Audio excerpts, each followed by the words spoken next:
Okay, our first section in Chapter 2 deals with integers.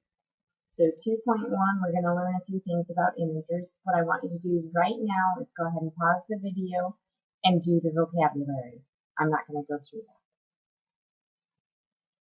Okay, now that you have the vocabulary done, let's go ahead and put that vocabulary to use and talk about some things with integers. First, what we don't want to talk about are opposites. So if I'm going to graph the integer number 7, I'm going to go to a number line. And number lines for these first applications with integers are going to be the easiest thing to use. So what I'm first going to do is graph -7 here. And my opposite is going to be what I would get to equal 0. But right now it's pretty easy just to know that -7 and +7 are opposites.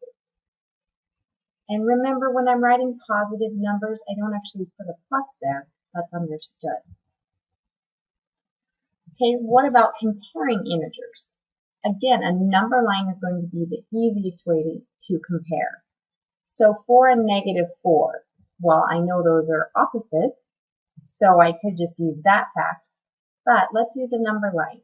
So if I put 4 on the number line and -4 on the number line, I'm going to look at what number is farther to the right. +4 is farther to the right than -4. So +4 is greater than -4. Remember that alligator or crocodile wants to chomp and eat my bigger number. When we talk about number lines, numbers that are farther to the right are greater. Just as if we read left to right, numbers that are farther to the right are larger. Okay, so what if I'm dealing with negative numbers? And that's kind of where we run into some confusion. So when we're dealing with negatives, let's always use a number line. If you're comparing a positive and a negative, the positive is always going to be greater. But on the negative side of the number line, our numbers go backwards. So we start at 0 and we go backwards. So if I put -15 and -9 on this number line, -15 is farther to the left than -9. So whichever one's farther to the right, in this case -9, is greater.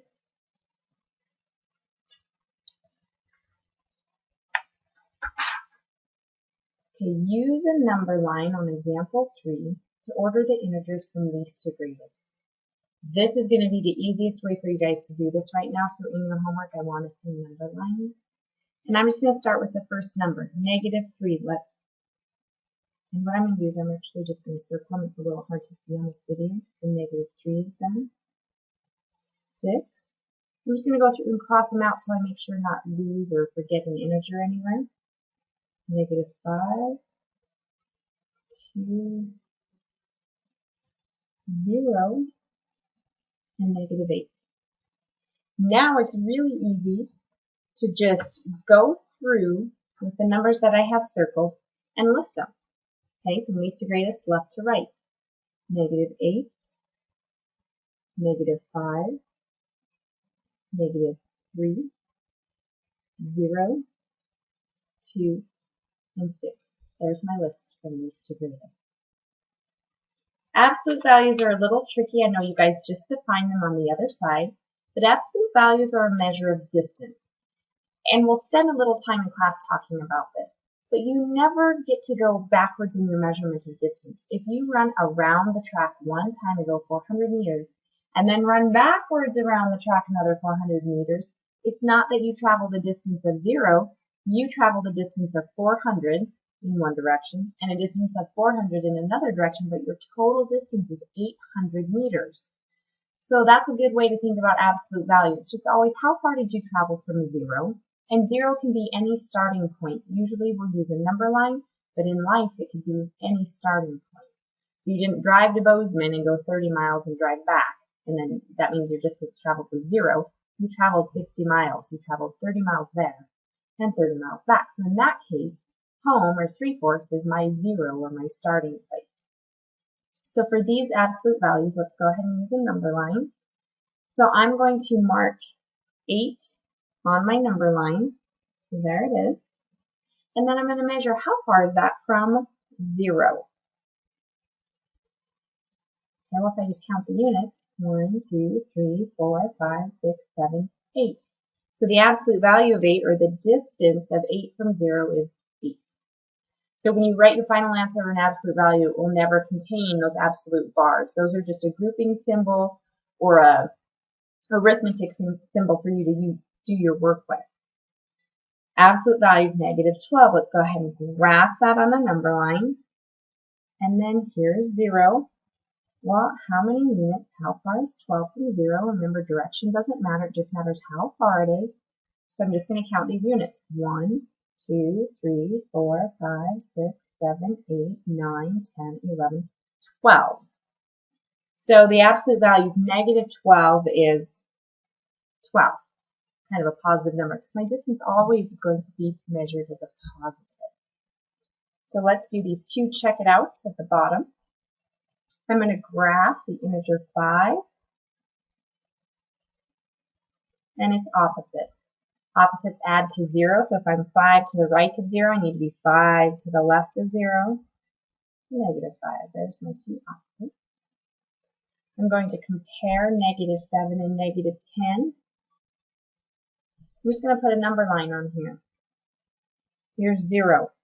I don't even have to put all of the numbers on here. I can count in my head negative 1, negative 2, negative 3, negative 4, negative 5, negative 6, negative 7, negative 8, negative 9, negative 10.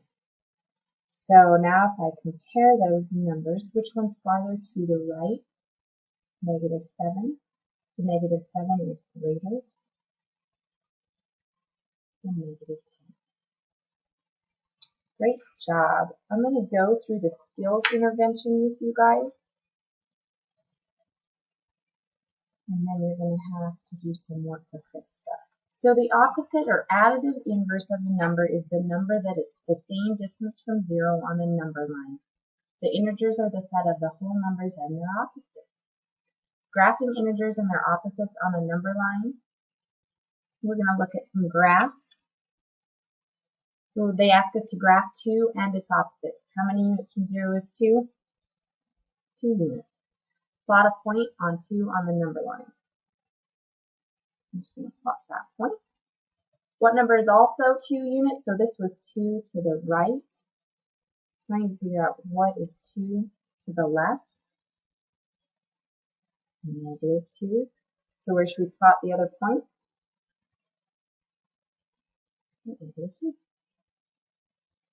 Ordering integers using the number line. So they ask us to graph the integers on a number line and then write them in the order, and I think that's the easiest way to do it. It already has some of them plotted for us, so we'll just have to add the ones that aren't. Negative 3, not plotted. 6, not plotted. 1 is already plotted. 0, not plotted. Negative 2 and 4 are already on there. So now I've got my 6 dots on there. Go ahead and list it from left to right. Negative 3, given. Negative 2, 0, 1, 4, 6. So what direction on the number line shows numbers from least to greatest? Left to right. Just as if we were reading. Absolute value, the last thing we need to talk about again. We're going to talk about absolute value a lot.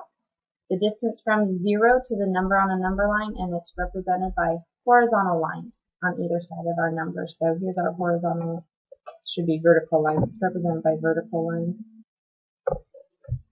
like that. So use the number line to find the absolute value of 4 and the absolute value of negative 2. Here's 4. How far am I from 0? 4 units. I'm just looking at distance. It doesn't matter the direction. Here's negative 2. How far am I from 0? 2 units. Okay, good luck with these absolute values. We will definitely be doing more of them all year long.